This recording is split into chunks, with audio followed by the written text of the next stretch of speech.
Olá, seja muito bem-vinda, muito bem-vindo. É uma alegria poder falar hoje sobre um assunto que é sensível, mas é um assunto amplamente discutido no Brasil e no mundo. O assunto é política.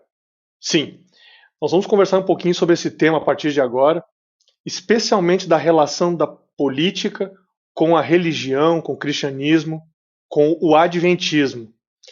E nós temos dois convidados especiais que vão participar dessa conversa com a gente. O primeiro deles é o pastor Marcos de Benedicto. Ele é redator-chefe da Casa Publicadora Brasileira. Ele é autor de um livro recém-lançado chamado Política: O que você precisa saber. O outro convidado que nós também teremos nessa conversa é Marcos Eduardo Lima. Ele é sociólogo, ele é mestre em sociologia.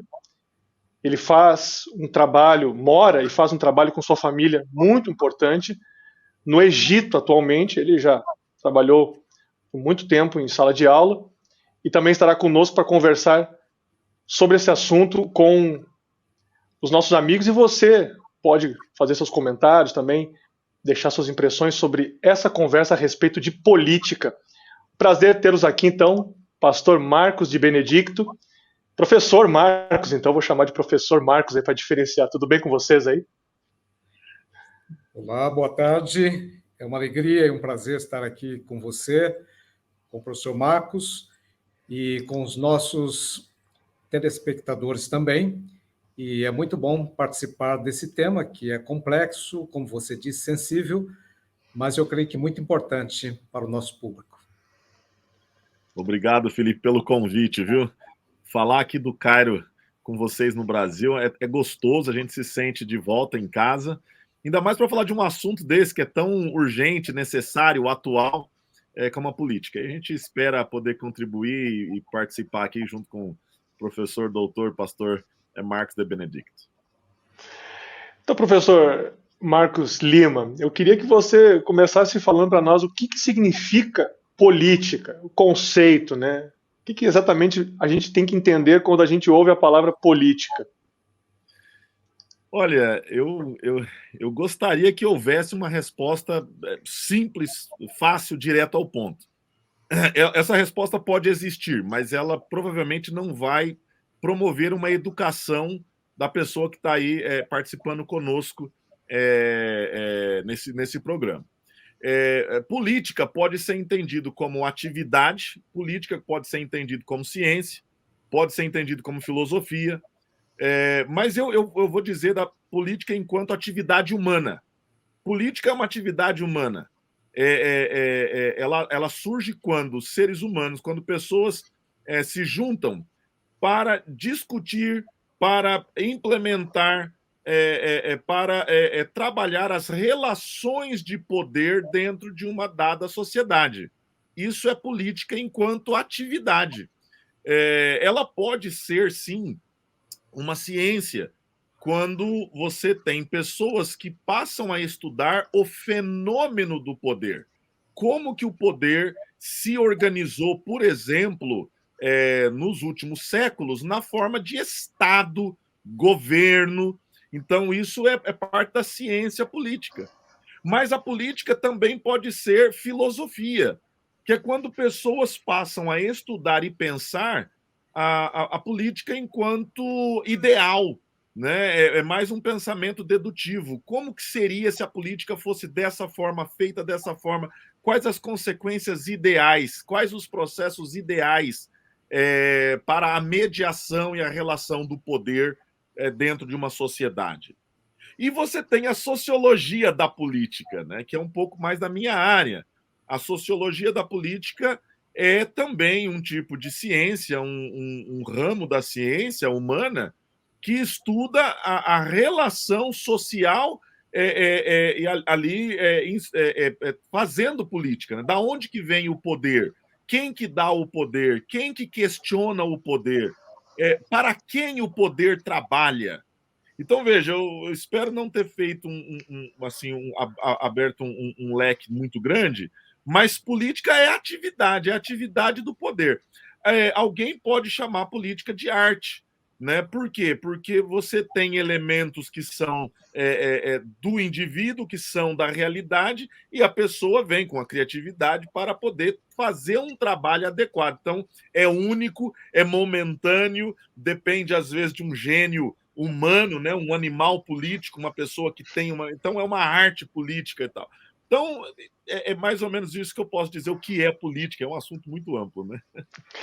Pois é, e dentro disso a gente já quer inserir, eu já queria inserir a questão da Igreja Adventista, né? Que ao longo da sua história, como qualquer organização que existe, a Igreja Adventista não pôde ficar à margem do que acontece na política. Como você falou, a política faz parte da vida do ser humano. Como é que a Igreja lidou com isso? Assim, de maneira geral, né? A gente não vai poder fazer todo um grande histórico, mas a Igreja Adventista teve que lidar com questões, digamos assim, políticas, né? No sentido do conceito mesmo, né? Ao longo de toda a sua existência, né? Olha, eu não sou um especialista em história da Igreja Adventista, mas a gente consegue colocar alguns elementos juntos aqui nessa resposta. Primeiro, a Igreja Adventista ela nasce enquanto instituição, enquanto organização, no período da maior polarização da história dos Estados Unidos, da América do Norte. Então, não é agora que é o período de maior polarização. Por que não é agora? Porque houve um período na década de 60 do século XIX, 1860 e pouco, e aí a gente vai por aproximadamente 5 anos, que você tem os Estados Unidos, estados do norte, estados do sul, indo para uma guerra civil. Então, nós não estamos vivendo isso ainda. É nesse momento aí, na década de 60 do século XIX, 1800 e pouco, que a Igreja Adventista nasce como instituição. Então, ela tem que lidar com isso. E, na minha opinião, humilde opinião, a igreja lidou com equilíbrio. Por quê? O país estava rachado, dividido. O período logo após o final da guerra é um período que a história aí nos fala de intensa corrupção, de venda de cargos. A igreja ela viveu esse período, não foi um período assim de paz e amor, não. Ela viveu um período muito radicalizado, com assassinatos, com violência, né? A guerra que tinha acabado. Então é aí que a Igreja Adventista nasce. E qual é o equilíbrio da igreja? De diferenciar os temas que estavam sendo debatidos das pessoas que debatiam os temas. Então, a igreja fez essa diferenciação. Então, nós tínhamos escravagismo, né? Escravidão, nós tínhamos problema de direito de voto, nós tínhamos propriedade de terra, vários assuntos que eram espinhosos. E quando você lê os pioneiros da igreja, Ellen White, James White, John Loughborough, eles estão dizendo, olha, se você quer votar, vote, né? Mas não venha a público fazer campanha, né? Você lê, por exemplo, num livro escrito pela autora Ellen White, que é uma das pioneiras da igreja, dizendo, olha, se você é pregador, se você é professor, não vem para a sala de aula, não vai usar o púlpito para você dizer a sua opinião. Que por mais que seja uma opinião boa, talvez seja boa, você vai, na verdade, provocar respostas. E esses não são os fóruns adequados para isso, né? Então, se eu pudesse definir numa palavra, eu diria que a igreja lidou de maneira equilibrada com a política do seu tempo. Né? E isso nós estamos falando de século XIX nos Estados Unidos da América. Interessante. Pastor Marcos, vem conosco agora conversar um pouquinho dentro do que o professor Marcos trouxe aí, né? Pastor Marcos, professor Marcos, não se atrapalhe aí, tá? São dois Marcos aqui, mas professor e pastor, estão todos aqui conosco. Pastor Marcos Benedicto, a igreja se apresenta historicamente, como o professor Marcos colocou, com uma visão equilibrada, mas uma visão apartidária, né, também. Queria que o senhor falasse um pouquinho do que significa exatamente isso, e o senhor abordou isso muito bem no seu livro, que está saindo aí. O senhor entra na profundidade do que significa isso. Nós falamos no início que política tem a ver com poder, né, relações de poder. Como é que a igreja tem lidado sendo ou se apresentando como apartidária? Sim. Se você me permite, queria apenas mostrar aqui a capa do livro. Está Com aqui, certeza. Política, o que você precisa saber. Este livro faz parte de uma série chamada Série Essencial, que a Casa Publicadora Brasileira está lançando. Nós teremos uma série de volumes sobre temas contemporâneos e será uma série muito interessante, com temas assim, introdutórios, mas com profundidade, abrangendo a literatura mais recente sobre o assunto. E eu acho que vai ser uma série muito interessante para a igreja e para o nosso público aí. Muito bem, eu queria apenas, antes de entrar nesse aspecto aí da igreja, mencionar um detalhe, só para o nosso ouvinte, telespectador, se situar um pouquinho melhor. A questão da política, ela começa com cidades. Essa palavra política, a gente vai notar que ela está relacionada com polis, e a palavra polis, em grego, é uma palavra para cidade, em suma. E política, então, era a melhor maneira de administrar a cidade, os centros urbanos. Portanto, política é a arte ou a ciência dos estados. E eu coloco uma definição aqui que eu queria mencionar, é que política é a arte de gerenciar a tensão entre o caos e a ordem, as necessidades e os recursos, o individual e o coletivo, o poder e a impotência, a segurança e a liberdade, o presente e o futuro.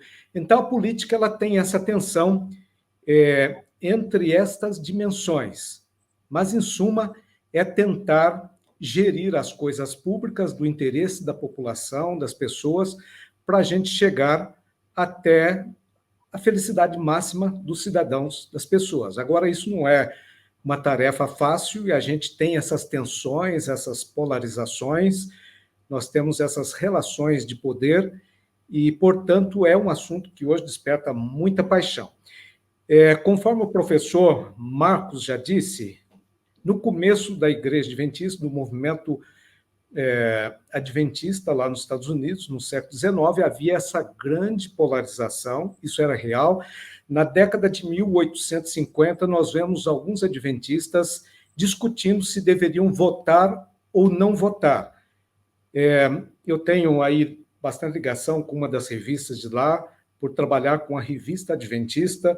A gente procura acessar aí a Revista Adventista da época, e ali a gente vê essa tensão dentro da revista. E alguns achavam que o público da igreja deveria se distanciar tanto da política que não deveria nem votar.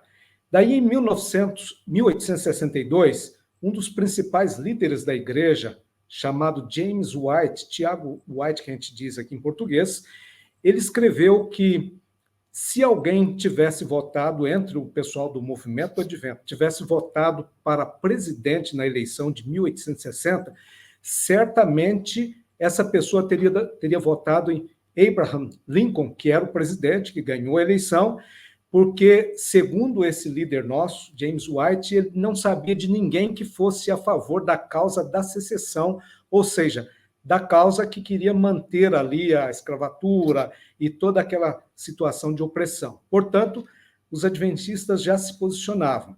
E aí, em 1865, a igreja, na sua terceira Assembleia Mundial, ela acabou tomando alguns votos relacionados com a política. Em primeiro lugar, ela fez uma nota de pesar, profundo pesar, pela morte, pelo assassinato de Lincoln, que tinha sido no mês anterior. Essa Assembleia ocorreu em maio de 1865. Também nessa Assembleia, eles colocaram ali que toda forma de governo é uma forma legítima, citando ali, por exemplo, o que o apóstolo Paulo diz em Romanos 13. O apóstolo diz que as autoridades foram colocadas por Deus. Em Romanos 13, 1-7, ele discute essa questão, fala até em pagamento de impostos, e no versículo 6 desse capítulo, ele chama os agentes políticos públicos de ministros de Deus. É interessante que a palavra usada ali para ministro é a palavra leiturgoi, que quer dizer funcionário público ou funcionários públicos, e essa esta expressão aqui, de acordo com uma publicação nossa aqui, o nosso comentário, reveste o cargo político de uma certa sacralidade. Então, a igreja acabou reafirmando o papel do governo, mas, ao mesmo tempo, reafirmou a posição não partidária da igreja e também reafirmou a legitimidade do voto. E nesta reunião, então, a igreja disse: votar é bom e, em certos casos, é altamente recomendável. Na época, havia muita polarização por causa da tentativa de instituição de algumas leis relacionadas com o dia de adoração. Havia um projeto de lei tentando regulamentar em que dia a pessoa deveria adorar a Deus. E a igreja, naturalmente, se posicionou muito fortemente a favor da liberdade religiosa. Nós temos um homem que esteve em 1888, no dia 13 de dezembro de 88, no Congresso americano, Alonzo T. Jones. Ele foi um campeão da liberdade religiosa, e ali ele falou a respeito daqueles homens que, no contexto norte-americano, haviam defendido a liberdade religiosa muito antes da Igreja Adventista surgir, com muita garra e até um certo sofrimento também, em algumas colônias iniciais ali. Nós tivemos, por exemplo, Roger Williams, nós tivemos ali William Penn e também um ministro batista chamado Isaac Backus.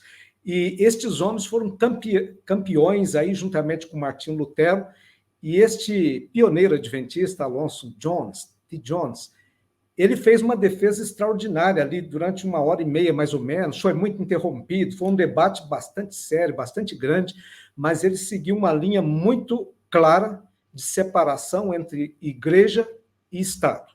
Agora, é interessante que no começo da igreja, alguns pioneiros, eles eram um pouquinho mais radicais, queriam a separação total. Por exemplo, se fosse hoje, esse negócio de ler a Bíblia dentro da sala de aula, fazer oração, ou ter a igreja ter isenção de impostos, eles eram meio contra isso, porque eles não queriam nenhuma influência do governo na igreja. Mas daí veio a pioneira que já foi citada, Ellen White, e ela deu uma equilibrada ali no posicionamento da igreja. Ela diz: existem algumas causas que nós podemos nos associar com outras correntes religiosas, com outras pessoas para defender, que é a causa, por exemplo, da saúde, da liberdade religiosa, a causa do bem público, a causa da justiça. Esses pioneiros tinham alguns posicionamentos muito fortes em favor da justiça social, sem essa ideologia que está ligada com essa terminologia hoje. Eu já falei bastante, posso parar aqui, qualquer coisa a gente retoma esse assunto daqui a pouquinho. Mas eles encontraram um certo equilíbrio, então, no sentido de que a igreja não quer dizer que ela seja apolítica 100%, não. Mas ela é apartidária, porque ela acha que a sua missão está acima destes conflitos, dessas disputas da política, que, em certo nível, são saudáveis, mas, quando exageradas essas polarizações, então nós temos um problema. E, além disso, deixe-me mencionar mais um detalhe. A linha da igreja é uma linha que não é o modelo que se envolve partidariamente, que busca o poder.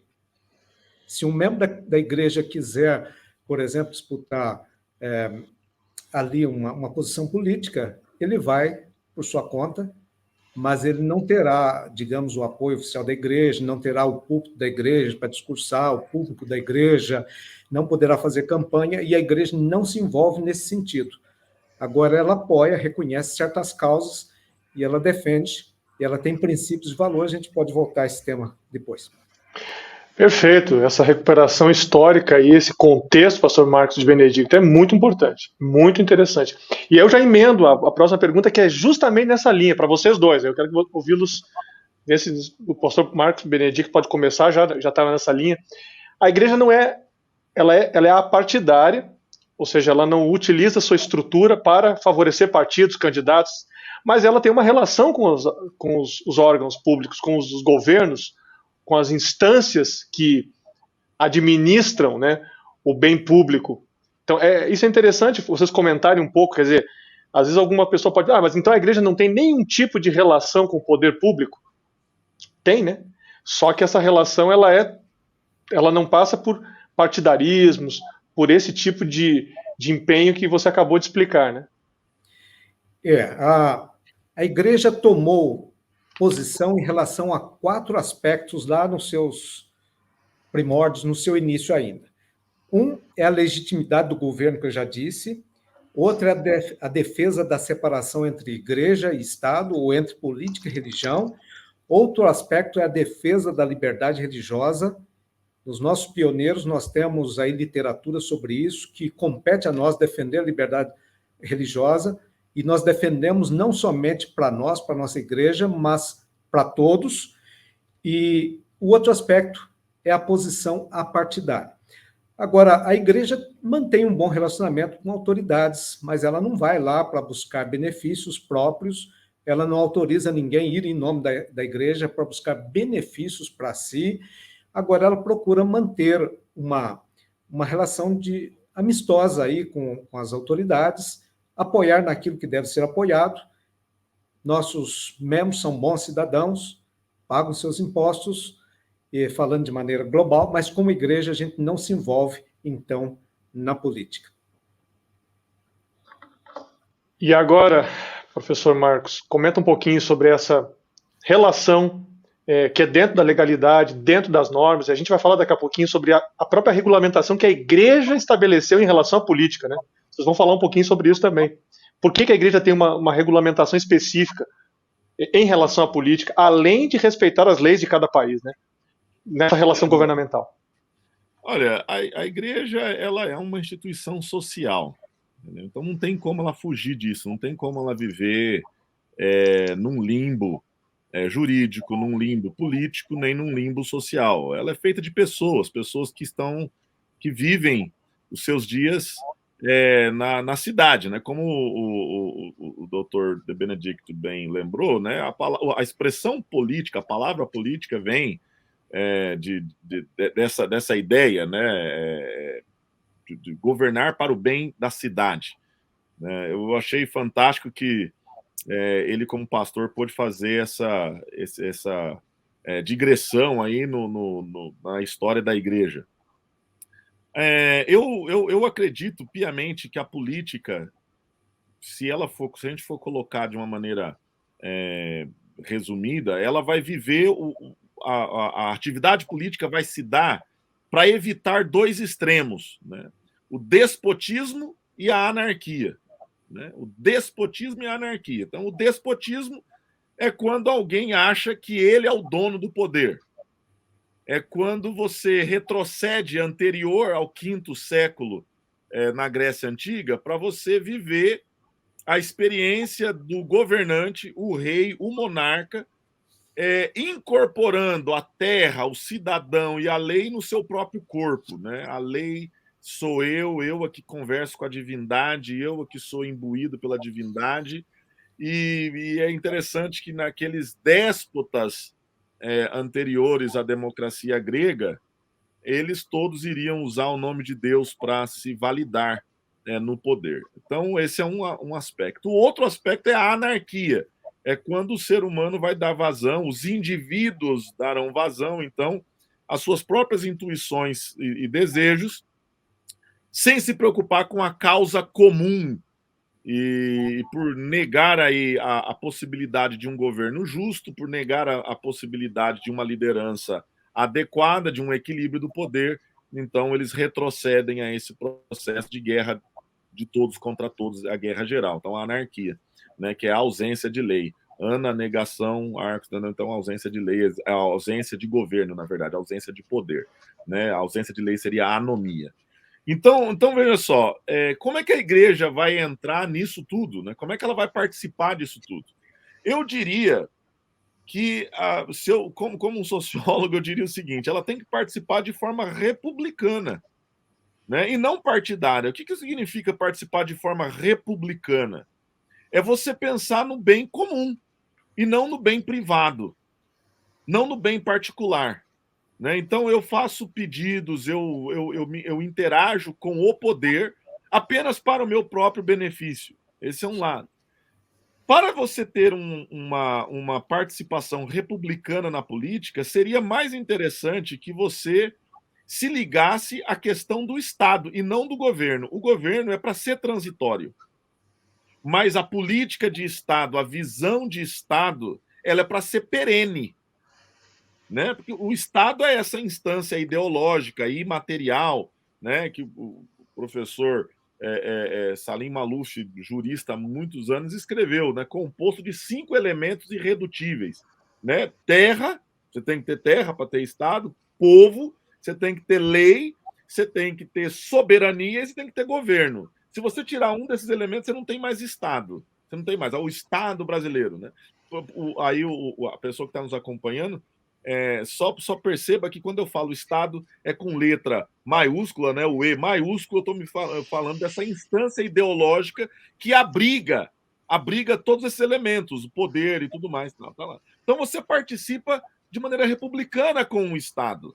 Você respeita as leis do Estado. Mas você pode, eu acho, eventualmente, estranhar uma medida de governo. Olha, não é bem isso que os meus princípios como igreja prego. Não funciona muito bem. Eu acho que o perigo começa a aparecer quando você não sabe muito bem a diferença entre Estado e governo, você não sabe muito bem a diferença entre partido e pessoas e tudo mais, e aí você começa a fazer uma pequena confusão. E se a igreja entra nessa confusão, a gente só tem a perder. A gente só tem a perder. Então, se eu pudesse resumir o que eu estou querendo dizer, é o seguinte: a igreja pode, se deve, ela não tem como fugir do envolvimento político. Mas eu concordo com o doutor De Benedicto. A gente não deve fazer política partidária. Até por um motivo muito simples. Igreja, ela tem uma visão holística da sociedade. Ela tem uma visão holística da realidade, perdão. Né? Holística. O que significa? É o todo. Partido já fala, é parte. Eu estou preocupado com algum aspecto. Eu estou ali na busca. E outra coisa, partido, ele é uma agremiação jurídica, legal, uma agremiação legítima, mas que o seu objetivo máximo é alcançar e manter o poder. O partido que vem fala assim, olha, eu não quero poder, eu nem escuto, porque tá mentindo, você nem sabe o que é, né? Aí é Grêmio do bairro, tal, time de futebol, tudo bem. Mas partido político, ele aspira ao poder. Deve ser assim, porque ele tem uma visão. Mas esse partido político, ele espera e ele busca o poder numa esfera que nós, como igreja, não estamos lá. Não é o nosso interesse, né? Ter esse poder e participar desse poder. Não é o nosso interesse. Nós temos outras preocupações. Então, eu concordo que a gente deva participar, de repente, de um debate. Se nos perguntarem, devemos estar preparados para dar uma resposta baseada nos nossos valores, na nossa visão, nos nossos princípios, que devem ser holísticos, devem ser integrais e não partidários. Nessa linha, Felipe, a gente já vê essa tendência na própria Bíblia aí. Por exemplo, lá no Egito, nós encontramos o rei, o faraó, que já incorporava em si tanto o aspecto religioso quanto o aspecto político.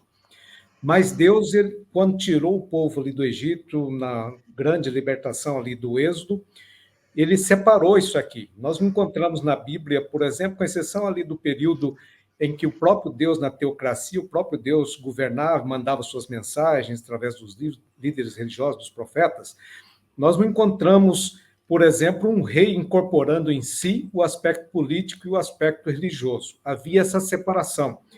Esse princípio já vem de lá. E nós encontramos essa noção de poder na Bíblia, por exemplo, o evangelho é poder. O apóstolo Paulo diz que o evangelho é o poder de Deus. Só que a Bíblia nunca coloca essa noção de poder relacionada ao poder terrestre, terreno aqui. É sempre numa dimensão vista de cima, da perspectiva do alto de Deus. Quando a Bíblia menciona os impérios, ela nunca está interessada na política em si. Por isso a gente não vê descrição do processo político, nem mesmo das cidades, das coisas do dia a dia. nós vemos uma descrição da relação desses grandes poderes, dessas potências da época, com o povo de Deus. Então, a visão bíblica da política é uma visão de cima da perspectiva de Deus, e ela mostra uma realidade que existe por trás de toda a política. A política é reconhecido, o seu papel é reconhecido dentro da Bíblia. Nós temos pessoas que participaram da política, não por escolha, não por campanha, mas nós temos ali, se a gente for lá, José do Egito, nós temos Daniel, nós temos Neemias, Esdras, encontramos Esther, todos eles tiveram funções públicas, papéis importantes, aí são alguns dos nossos heróis, mas eles não buscaram poder, não foram lá, mas foram colocados pelas circunstâncias ou pelo próprio Deus ali dentro. Mas a perspectiva bíblica, eu repito, é sempre de uma visão, de um ponto de vista superior. E assim é a noção do evangelho, a questão do reino de Deus está acima da perspectiva política. Não porque a gente queira dizer que nós somos melhores, temos algo melhor, na verdade acreditamos que sim, que a nossa mensagem é uma mensagem que transcende a política, mas é uma mensagem para a humanidade inteira. Então, por isso, nós não vamos atrás da desunião, da política, que às vezes tem, dessa polarização. A nossa mensagem é para todas as pessoas, todos os segmentos da sociedade, e por isso a igreja ela mantém esse distanciamento, mas, ao mesmo tempo, reconhecendo, valorizando as autoridades, as instâncias constituídas por Deus, pelas pessoas, e nós temos uma visão mais ampla. Por isso, ao tratar desse assunto aqui, eu acabei incluindo no final um capítulo sobre filosofia da história, que é uma visão macro da política, não simplesmente essa visão da política do dia a dia, mas uma visão mais macro. O que é que acontece com as nações? Por que as nações caem? Por que elas ficam de pé? Este é um assunto que a nossa igreja já tratou desde lá do passado. A nossa pioneira, que a gente mencionou aí, Ellen White, ela menciona a filosofia da história. O século XIX foi um século assim bastante histórico, o século XVIII tinha sido bastante filosófico. A gente poderia dizer que o século XX foi um século bastante guerreiro, militar aí, o século XXI está voltando a ser muito ideológico e religioso também, uma mistura, é um certo roteiro, uma narrativa de mistura de religião com política que está sendo construída, e a nossa igreja, ela observa, ela tem uma visão profética, uma visão escatológica, é uma palavra relacionada com as últimas coisas, com o fim, e por isso a gente tenta ter essa visão mais global, mais ampla, e manter essa relação de respeito, mas, ao mesmo tempo, com um olhar diferenciado. Muito interessante, hein? Nessas considerações que vocês estavam fazendo, eu estava pensando e refletindo, né, na maneira, no desafio do equilíbrio, no desafio de você trabalhar com a missão da igreja, com a essência do que a igreja tem que fazer, sem deixar de observar o que está acontecendo ao seu redor e também saber se posicionar corretamente. Só lembrar que esse livro que o pastor Marcos de Benedicto mencionou, Política, o que você precisa saber, está disponível no link que você está vendo aqui nessa nossa apresentação, aqui na nossa conversa. Você tem acesso ao link cpb.com.br, ali você pode ter contato com esse conteúdo. Com certeza um conteúdo bastante profundo, como ele falou. Introduz o tema, mas introduz com profundidade, com uma ampla visão sólida, né? Teologicamente, sociologicamente também, historicamente, entrando em pontos bem interessantes. Eu queria que vocês falassem um pouquinho sobre a importância de um documento como que a Igreja Adventista do Sétimo Dia votou há algum tempo aqui na região conhecida como a Divisão Sul-Americana, que é a região atendida pela sede da Igreja para 8 países da América do Sul. Ela votou um documento chamado Os Adventistas e a Política. Esse documento procurou orientar, dar caminhos, direcionar, sugerir maneiras de proceder em relação à atividade político-partidária, porque, afinal de contas, os conceitos são muito interessantes, mas, em algum momento, a igreja precisa oferecer algo que direcione ou que, pelo menos, sugira posicionamentos e maneiras de agir em relação às práticas políticas do dia a dia mesmo, do cotidiano. Uhum. Pastor Marcos, professor Marcos, gostaria de comentar? Uhum. Bem, esse documento foi votado ou foi escrito, preparado em 2017, e ele foi revisado em 2020. Esse documento tem 28 proposições, 28 diretrizes a respeito aí de assuntos políticos para os membros.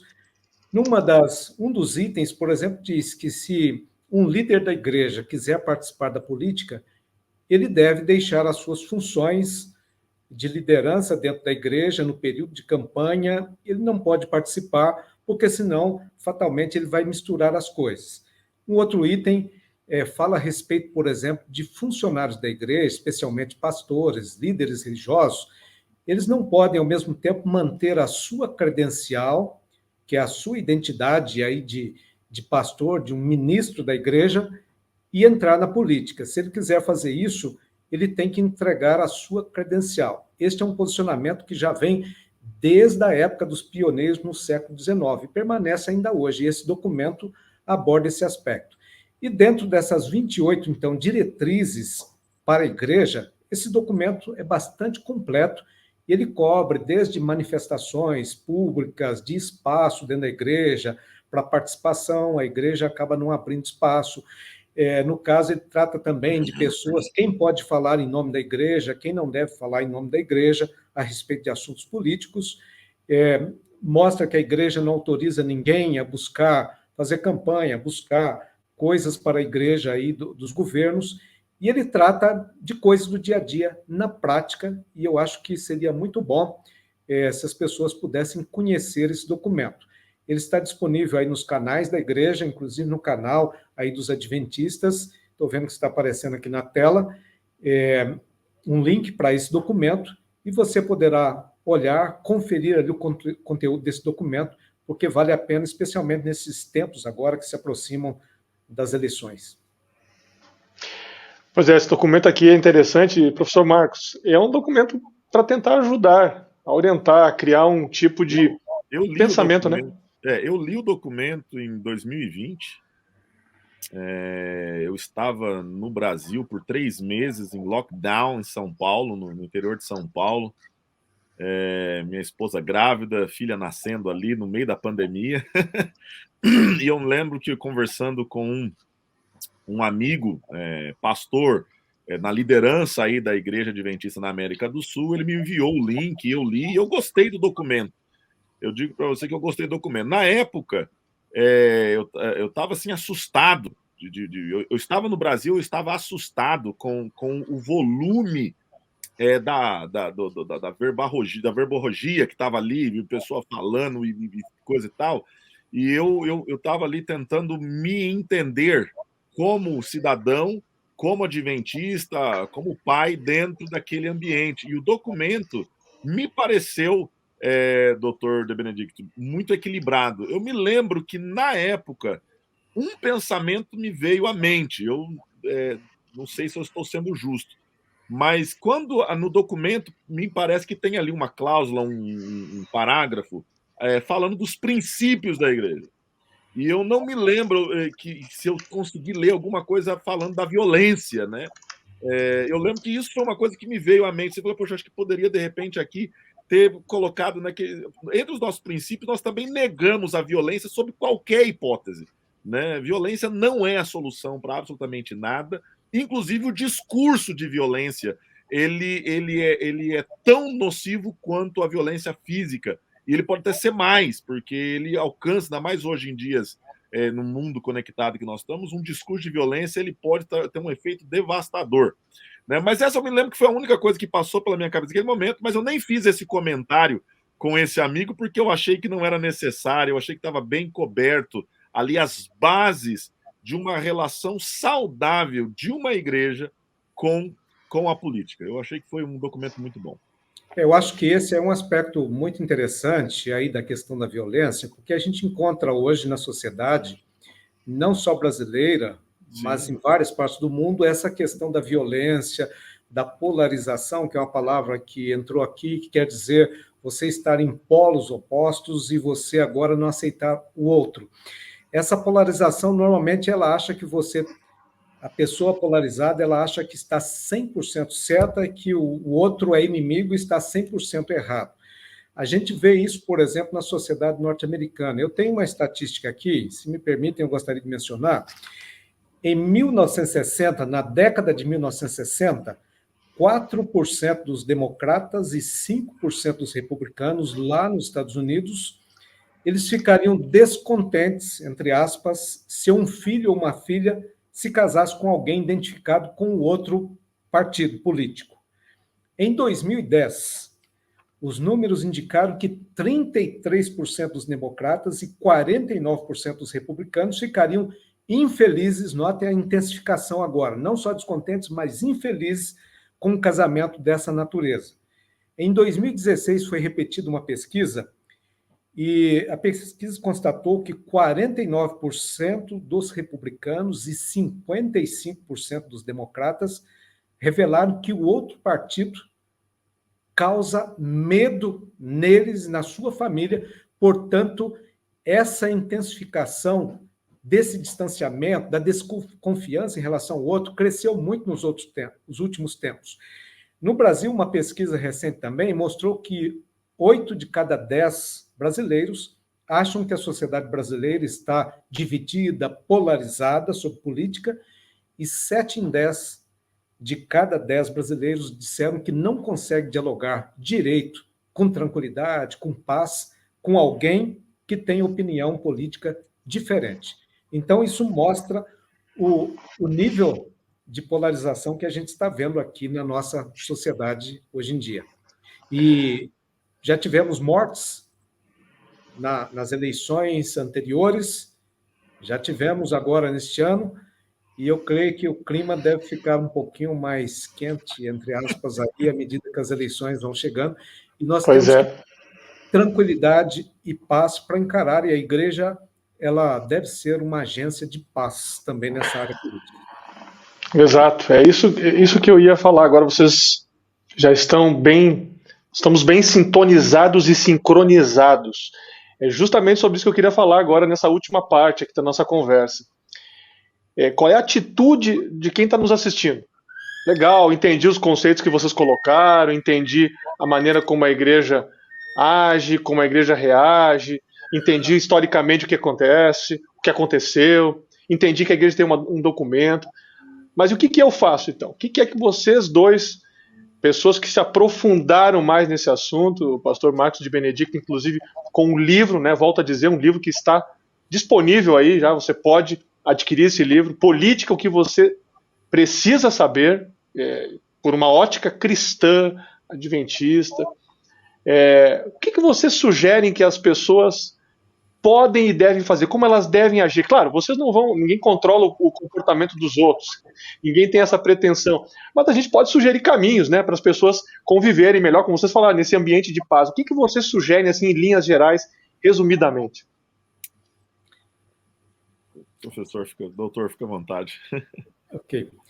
Bem, eu acho que, em primeiro lugar, é necessário que o nosso cidadão e cristão ele tenha um senso aí de visão da política e também do evangelho, que é o evangelho em relação à política, e que ele adote um posicionamento aí em favor da paz. No caso da Igreja Adventista, lá no seu começo, nós já temos um voto na linha de que a igreja, por exemplo, ela não é combatente em guerra. Ela vai para salvar, conforme mostrou um filme lançado um tempo atrás aí, a respeito de um soldado, que é o soldado Doss, e mostrando que o adventista ele participa para salvar, mas ele não vai lá para se envolver para matar. E se a nossa posição é uma posição apartidária, uma posição aí em favor da paz, então, na internet, por exemplo, nós devemos manter o mesmo princípio.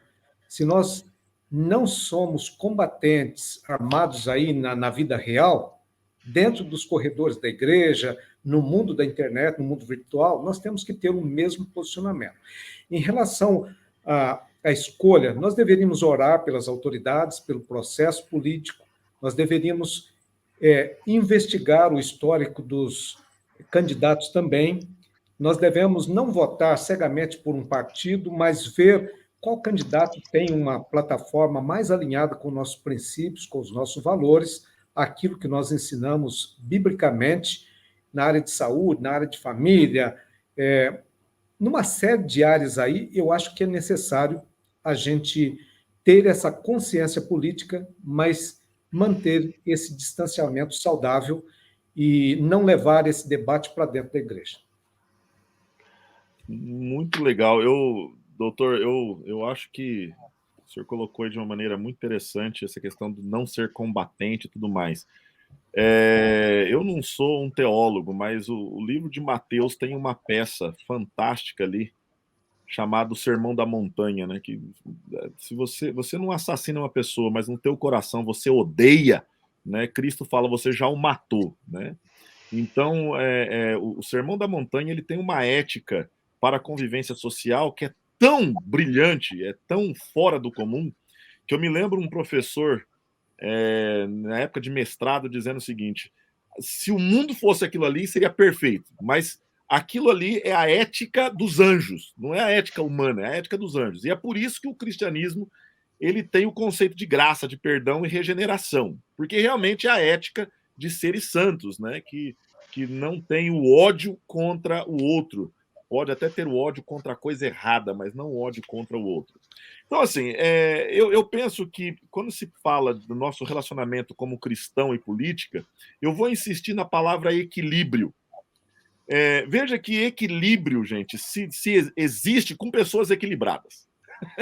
Você não pode ter equilíbrio equilíbrio na política, equilíbrio na religião, equilíbrio no amor, com pessoas desequilibradas.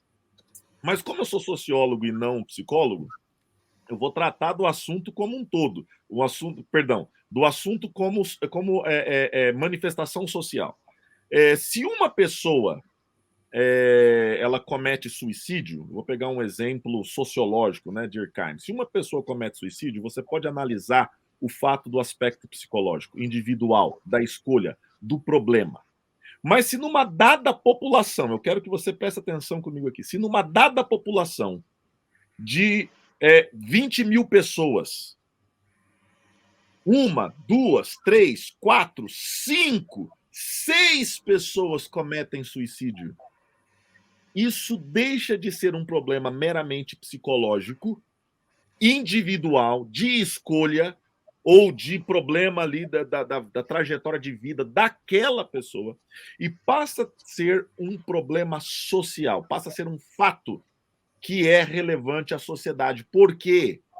Porque a estatística, o número, a evidência está mostrando que existem fatores sociais, fatores globais que estão levando pessoas a cometerem suicídio.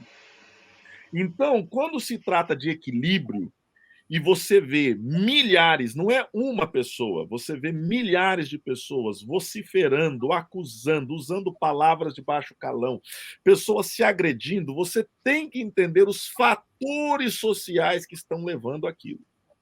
Então, eu diria, problema da educação, o problema da falta de conversar sobre política em casa, conversar sobre política, a roda de conversa que nós não temos mais. A gente só fica ali no celular, ali conversando com gente que está a 3.000 quilômetros, no meu caso aqui, né, cruzando o Atlântico, mas a gente não consegue conversar com diferença de opinião dentro de casa. Né? Eu lembro minha mãe, com toda aquela sabedoria dela, de uma pessoa simples, uma vez ela falou para mim assim, eu não vai deixar que as crianças da rua se aproveitem do seu brinquedo. Né? E eu me lembro disso até hoje, não vou deixar que a criança da... Não, mãe, não é bem assim. Vamos aprender com a diferença, vamos aprender, né? Vamos aprender com a leitura. Né? Eu acho que pior do que não ler nada é ler sempre a mesma coisa. É um desastre, porque aí você acha que você é educado, você não é, você que só leu uma coisa, você não se educou em nada, na verdade você se fechou. E o pior é que agora você vai achar que você, entendeu, tem autoridade e tal. Então, a leitura mesmo do livro, a leitura do artigo, né? A gente precisa pegar coisa que tem começo, meio e fim, coisa que tem mais de 100 palavras, pelo menos, pelo amor de Deus, né?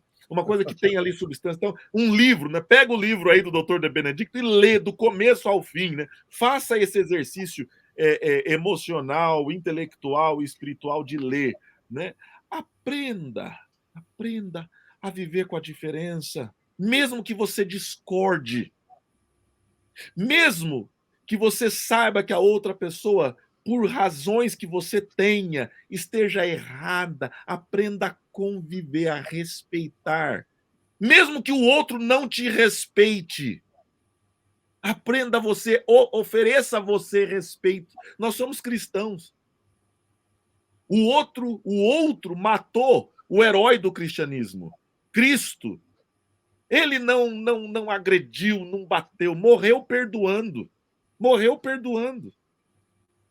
Então, assim, a gente precisa se colocar na vivência da diversidade do outro que pensa e de maneira diferente. Né?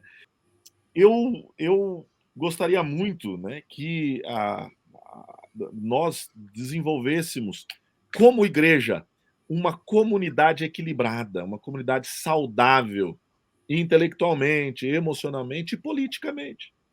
O nosso chamado não é para vencer, para ganhar debate, não é. O nosso herói, o nosso fundador disse: meu reino não é desse mundo. Meu reino é desse mundo. Né? E eu concordo, nós vamos analisar a vida de um político, doutor De Benedicto, eu concordo, nós temos que analisar, será que ele prega coisa, mas será que ele também vive? Porque uma coisa é o cabra pregar valores cristãos, outra coisa é ele viver valores cristãos. Né? Porque eu lembro aí, num país aí que, né, o cara casado com 3 mulheres vivas, ele virou o exemplo de família cristã. Eu não vejo isso na Bíblia. Né? Não consigo entender isso. Então, assim, eu diria para vocês, uma vez, eu comentei com amigos de universidade, eu não escolho candidato no ano de eleição. Não escolho candidato no ano de eleição. Eu tenho um processo de anos, ouvindo, lendo, da onde as pessoas surgem, da onde as ideias vêm. Dessa forma, eu acredito que nesse processo educativo, ao longo do tempo, nós faremos escolhas melhores, nós vamos ter conversas melhores, nós vamos viver melhor. Mesmo que o mundo esteja caminhando para onde nós, como igreja, não queremos. Nós vamos ver melhor. Isso, para mim, é um jeito aí da gente encontrar equilíbrio, da gente encontrar convivência, da gente ser igreja melhor do que está sendo hoje. Né? Tem um autor norte-americano, um pastor, eu gosto muito, eu leio muito ele pelas obras sobre liderança, chama Andy Stanley. Ele publicou um livro não faz muito tempo, eu comprei semana passada, e o nome do livro em português é o seguinte: nós não estamos lá para vencer. A gente não vai vencer. Se a gente entrar no jogo, a gente não vai ganhar. Né? Eu estou fazendo uma tradução aqui né, livre. Né? A gente não vai entrar para ganhar. Né? Em inglês é not in it to win it. Você não vai entrar na política para ganhar, porque esse reino não é o nosso. Esse reino não é o nosso. Muito bom, hein? Viu, Felipe? Eu gostaria de fazer um comentário aqui. Eu creio que a gente está chegando ao final aqui do nosso programa. Renato Janine Ribeiro, que é um educador, aí, um político brasileiro, em certo sentido, ele escreveu um livro um tempo atrás chamado A Boa Política, e ele, a certa altura, ele diz que toda política chega ao fim, termina. Ainda que seja, digamos, uma dinastia poderosa na política, de repente acaba. Um partido político chega ao fim, novo partido surge e tal. E nos últimos tempos nós temos visto aqui na sociedade uma série de sintomas relacionados com o fim. Porque, como adventistas, nós acreditamos também no fim do mundo, que será o fim da história, não no sentido de que a história não vai continuar, o tempo vai continuar, mas purificar de uma outra maneira, a história será reiniciada pelo reino de Cristo, mas não neste mundo, nos termos políticos aqui, porque Jesus disse, conforme já foi mencionado, o meu reino não é deste mundo. Mas neste contexto agora, nós encontramos algumas manifestações relacionadas com o fim. Por exemplo, Nietzsche, um filósofo alemão famoso, ele proclamou aí o fim de Deus. Karl Marx, ligado aí com o socialismo, ele falou no fim do capitalismo. Nós tivemos um outro pensador aí chamado Sam Harris, ele falou no fim da religião, que na verdade estava errado, porque a religião está ressurgindo de uma maneira bastante forte. Daniel Bell falou no fim das ideologias. François Lyotard, que é um pensador francês, falou no fim das metanarrativas. Metanarrativa é essa lente que a gente vê através de um fio condutor da história ou do pensamento, são as grandes ideias. E ele, na visão dele, a sociedade está totalmente fragmentada, então não temos uma grande ideia em que acreditar. Depois, mais tarde, aí, Francis Fukuyama, que é um pensador social ali, de origem japonesa, nos Estados Unidos, ele falou do fim da história, como se, por exemplo, esse pensamento liberal tivesse vencido a guerra, a carreira, e hoje em dia todo mundo estivesse a esse respeito, não tivesse mais uma mudança, uma evolução política. É claro que ele estava errado também. A história se encarregou de mostrar isso aqui. Mas eu estou mencionando estes diversos fins para dizer que a política acaba. Mas na Bíblia nós encontramos aqui, no livro do profeta Daniel, no capítulo 2, uma conversa entre o profeta e o rei mais poderoso da época, aí, chamado Rei de Reis, que é Nabucodonosor, e ele disse para esse rei que no dia desses reis, no dia que a política estivesse aí, no dia dessa época de polarização, no final dos tempos, surgiria um novo reino que nunca seria destruído e que não acabaria. Aqui eu estou deixando de lado a versão do autor, agora do livro, incorporando o lado mais de pastor, e eu acho que nós não deveríamos perder, como cristãos, como religiosos, esta visão de que a política é importante, devemos orar pelos políticos, pelas autoridades, mas nunca perder de vista que a nossa política, com P maiúsculo, entre aspas aqui, tem que ver com um reino que jamais será destruído e que em breve nós esperamos ele será instituído na Terra. É um reino que terá uma capital fantástica, maravilhosa, é chamado de uma nova terra, uma nova política, uma nova cidade, e contará com a presença de rei, porque o conceito, por exemplo, de rei é um conceito político, mas numa outra dimensão. Então, Jesus Cristo é apresentado como um político, entre aspas, aí, por excelência, como rei. Deus é apresentado como rei do universo, mas é uma outra dimensão que nós não conhecemos aqui. E essa cidade, que a palavra cidade está ligada com política lá no começo, nós vamos ter, então, uma política relacionada com essa polis aqui, mas é uma outra polis, e essa ordem que nós conhecemos hoje ficará no passado. E nós teremos aí, então, uma maravilha com justiça para todos, sem lágrimas, sem choro, sem sofrimento, sem falta de educação, sem pobreza, sem governo, às vezes, para 1% da população, que é 1% mais rico, porque isso não quer dizer socialismo. Quem ler o livro vai ver que a gente procura equilibrar não simplesmente as ideologias de um lado ou de outro, procura equilibrar não puxando para uma ideologia de um lado ou de outro, mas vendo o que elas têm de positivo, o que tem de negativo. Então, acho que a nossa visão como cristãos ela tem que ser essa visão, mas uma visão também que pense no presente, mas que não perca de vista o futuro. Nós temos a graça para o presente aqui que a gente prega, mas esperamos a glória do futuro também, que é esse esplendor de uma política, entre aspas, diferente de tudo que a gente conhece até hoje. Muito bem. Esses dois aqui são profundos, eles vão na profundidade da questão. Pastor Marcos de Benedicto, professor Marcos Lima, nós poderíamos ficar mais algumas horas aqui. Poderíamos fazer uma série, imagino eu, aí de dias para tratar desse assunto. Um assunto interessantíssimo, e principalmente quando abordado dessa perspectiva que vocês estão trazendo, né? Que é uma perspectiva bem mais ampla e uma perspectiva solidificada na Bíblia. Pastor Marcos, mostra de novo a capa do livro aí. Esse é o livro que o professor Marcos indicou para que fosse estudado e lido profundamente. Eu ouvi isso agora. Política, o que você precisa saber. Esse livro já está disponível em cpb.com.br.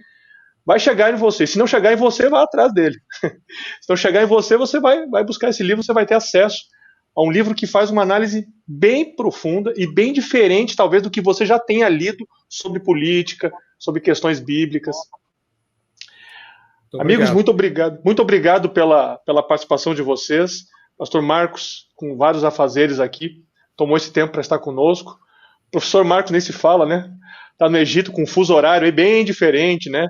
Está num horário bem diferente do que a gente está aqui no Brasil, também fazendo sua parcela de esforço aí.